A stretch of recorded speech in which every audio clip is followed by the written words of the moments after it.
Yeah, stay under, guys. Stay under. Stay under. Don't move.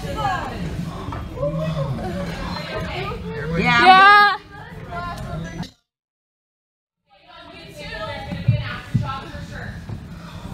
Holy. That was sick.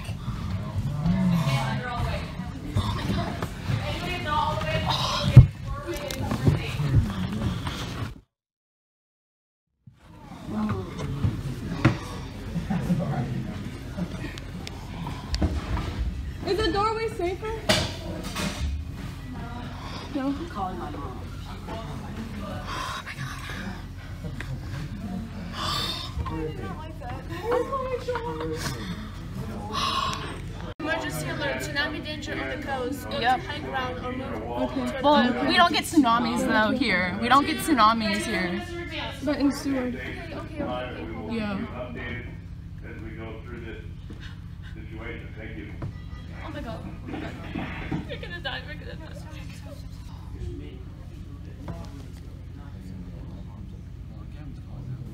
Hello everybody, so my name is Alyson Petrie and I'm here today to tell you my story of the 7.0 magnitude earthquake here in Alaska today. So the current time right now is about 1:30 and the earthquake happened here at 8:30 this morning. I was in school like every other day. I was in my first period art class. So basically how I was just sitting there and, just like normal, and, the earthquake started. And when earthquakes happen, they tend to be either big or small, really loud, or they just tend to end really quickly, maybe a few seconds. So we were sitting there for a few seconds hoping it passed, but then, once it kept on going, we instantly got under the desks and duck and cover. And I did that. I also got some recordings of when it happened, and I posted them to Twitter, and there was a lot of views from them, but I'm not here to talk about the views of that video. I'm just here to talk about the story and what people are wondering from our point of views. I'm just out of words because I still can barely get and process into my head of what actually happened. Another question I get a lot is also what happened, what was the damage, is there damage, and if anybody got hurt. So basically the damage that was done is that there was a lot of damage, and mostly the damage that happens in our earthquakes, I've never been in an earthquake actually that has had major damage. And this, as you can see in my room, it's not really that much, it's from what you can see, because I cleaned everything. I've been home for about 4 hours now, and they sent every kid home that could have gone home, and all the kids that had to wait there in the commons after everybody was released waited there for the parents either to come and pick them up or them to get off work, and then buses ended up coming in and hopefully taking them all home. So yeah, so after that happened, we were pretty much in the under the tables in the classrooms for half an hour, sitting there, and then we ended up moving around for another half an hour. We ended up going to the commons, and everybody sat on the cafeteria at the cafeteria tables waiting for the parents to come and pick them up. So that was basically what happened at the school. I also have photos from the house of the stuff that happened here at the house. We don't really have much damage. We do have quite a bit of damage though, but most of it was just stuff falling off and then we had to put somewhere else. But what was damaged was my growing up girl dolls that I've been getting since I was born, every year since to now, and a lot of their arms and heads fell off of them. They're little glass figures that I have, and I keep up on the shelf, which I'm no longer going to be doing if I can fix them. Another thing that broke was our TV in my parents' bedroom.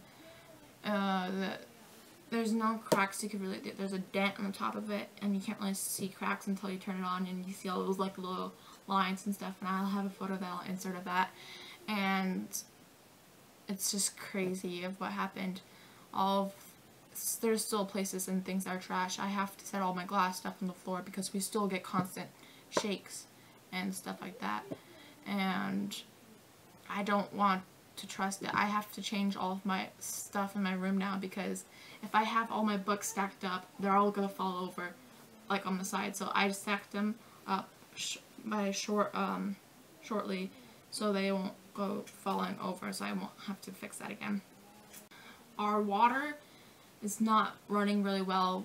Apparently, the toilet water is coming out brown, and my dad's trying to get to the store to get some water bottles, and we do have some currently, but who knows how long that will last. But the thing is that there is not much damage. We are close to stores, and hopefully stores can get back up running here in the next day.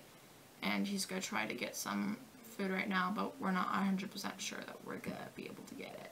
But we do have food on us, which is good. So the other question I was just about to answer was anybody injured? There was no serious injuries. There were some kids that popped like hips and stuff and ankles because they were trying to get under the desks, and that stuff happened. And there's some kids that got scrapes and stuff, but no fatal injuries from what I have heard. There's a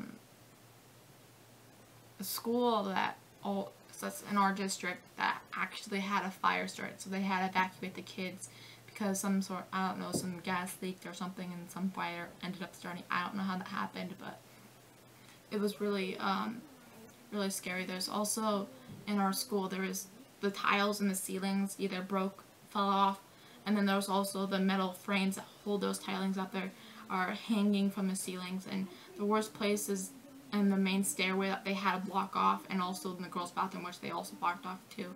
It's just like seen straight from like The Walking Dead, because everything is just all crumbled to the floor. And if I can find photos of the school, I'll insert them. I'll make sure to do that. So when that happened, my dad was working at the middle school next door, so he couldn't pick us up, which would have been the easiest way. But my mom actually came and got me after about an hour of me waiting there.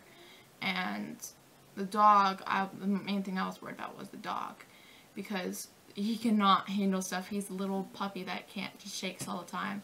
And the thing about earthquakes is that it also drives their heads all crazy, because kids are thinking like, what about my mom? I wonder if my mom's okay. Well, I wonder if my dad's okay, because they're at work or they're driving gas trucks on the road right now, and our brains go all over the place. Yeah, our brains go all over the place and crazy, because we don't know what to think or what to do next, what's going to happen next. And another question I got up once is, you guys were prepared, right? Yes, we are prepared. We've been taught this. I've lived here in Alaska my whole life. We were taught this from when we were young, that you need to duck in under a desk and cover your neck and your head, because that is the most place, if you got hit there, that would be a dangerous place to get hit. Also, stand in a doorway if you can't get to a desk. Yes, doorways, it says that it's not the safest place, but have a little cover compared to being on a ceiling with lights and stuff is more safer than being out in the open next to maybe a window. So basically, that's much of my story I have to tell. If you have any questions for me, you can comment down below on this video, and I'll make sure to answer all of them if you have any curious questions. Thank you guys all for watching my video. I hope you have enjoyed it and understand now what happened actually.